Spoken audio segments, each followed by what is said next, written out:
गंगा एक देव नदी है, यानी ये स्वर्ग से धरती पर आई है। पुराने समय में राजा भगीरथ ने तप करके ब्रह्मा जी से गंगा को धरती पर भेजने का वरदान मांगा था। इस संबंध में कई कथाएं प्रचलित हैं।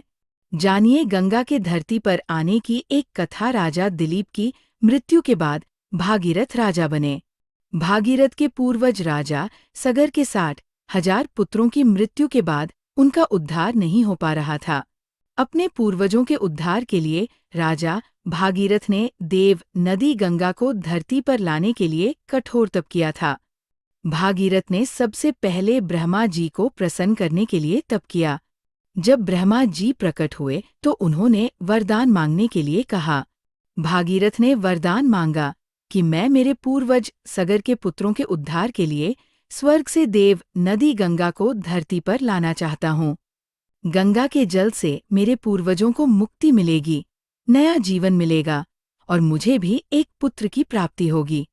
ब्रह्मा जी ने भगीरथ को ये वरदान दे दिया, लेकिन सावधान किया कि जब गंगा धरती पर उतरेगी तो उसके वेग को सहन करने और बांध देने के लिए किसी शक्ति की आवश्यकता होगी, अन्यथा गंगा की धारा धरती को भेदकर पाताल में चली जाएगी। गंगा की धारा को थामने की शक्ति सिर्फ शिव जी में है, इसलिए तुम शिव जी को भी प्रसन्न करो। ब्रह्मा जी के बाद भागीरथ शिव जी को प्रसन्न करने के लिए तप करने लगे। भागीरथ की तपस्या से शिव जी प्रसन्न हुए और उन्होंने भागीरथ को वरदान दिया कि जब गंगा स्वर्ग से उतरेंगी तो वे उसे अपनी जटाओं में स्थान देंगे। भागीरथ को लगा कि अब तो काम हो गया, गंगा के स्वर्ग से धरती पर उतरने में कोई दिक्कत नहीं है। लेकिन उस समय गंगा ने अपनी एक चिंता बताई कि जब शिव जी उन्हें अपनी जटाओं में रोकेंगे तो कहीं वे अपवित्र तो नहीं हो जाएंगी। गंगा की ये बात शिव जी को मालूम हुई तो भगवान को इसमें अपना अपमान दिखाई दिया। जब गंगा शिव जी जटाओं में आई तो उन्होंने गंगा को जटाओं में ही रोक लिया। गंगा की धारा शिव जी जटाओं तक तो आई, लेकिन पृथ्वी पर नहीं गिरी। भागीरथ को पूरी बात मालूम हुई तो भागीरथ ने शिव जी को प्रसन्न करने के लिए फिर से तप किया।